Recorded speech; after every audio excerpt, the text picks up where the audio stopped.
Salut à tous. Aujourd'hui, on s'attaque à une question qui pourrait bien nous plonger en plein scénario apocalyptique.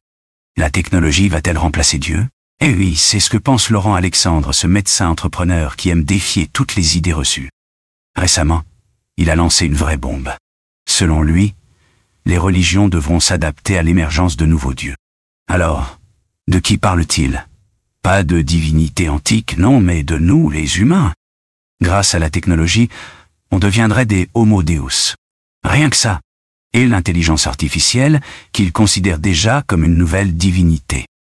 Il va même jusqu'à mentionner Anthony Lewandowski, cet ingénieur qui a créé une église dédiée à l'intelligence artificielle. Oui, vous avez bien entendu.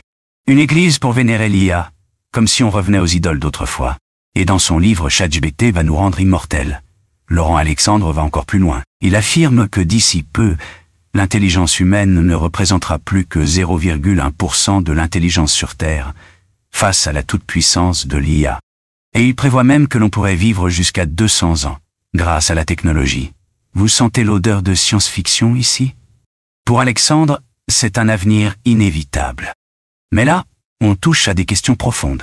Remplacer Dieu par l'homme et la machine, est-ce vraiment un progrès? Ou est-ce l'arrogance ultime? Celle-là même qui nous rappelle Lucifer, l'ange déchu, qui voulait s'élever au rang de Dieu. Est-ce qu'on ne se prend pas pour des dieux, nous aussi, en cherchant à repousser la mort à tout prix? On dirait presque le scénario d'un film post-apocalyptique, vous ne trouvez pas? En tout cas, Laurent Alexandre adore jouer les prophètes du futur. Visionnaires ou délirants, à vous de juger. Allez, dites-nous en commentaire ce que vous en pensez. Laissez un pouce bleu, abonnez-vous, et restons ensemble pour discuter de ces sujets qui nous mènent parfois entre ciel et terre. Comment est-ce qu'aujourd'hui les religieux vont pouvoir s'adapter à ces progrès? On va changer de Dieu. C'est pas la première fois.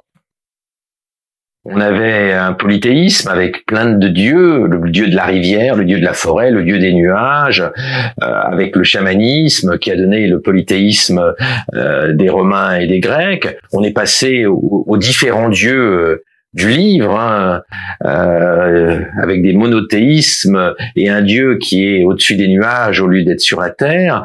Aujourd'hui, on a deux nouveaux dieux alternatifs que sont Homo Deus, c'est-à-dire nous. Nous devenons Dieu grâce à la technologie, et puis un quatrième Dieu qui est l'intelligence artificielle, que certains commencent à vénérer, comme Lewandowski, qui était l'un des mieux payés, un des ingénieurs les mieux payés chez Google, 20 millions de dollars par an, et qui a créé une église pour vénérer l'intelligence artificielle. Donc, les polythéismes, les monothéismes, Homo Deus, puis l'intelligence artificielle, et l'arbitrage, il est entre le troisième et le quatrième Dieu.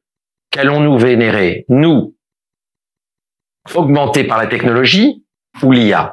Et on revient au début de la discussion, quand je disais que le sujet n'est plus entre Brigitte Bardot et les transhumanistes, elle est entre les transhumanistes qui veulent promouvoir Homo Deus et les post-humanistes qui sont prêts à laisser le pouvoir à l'intelligence artificielle dans quelque temps.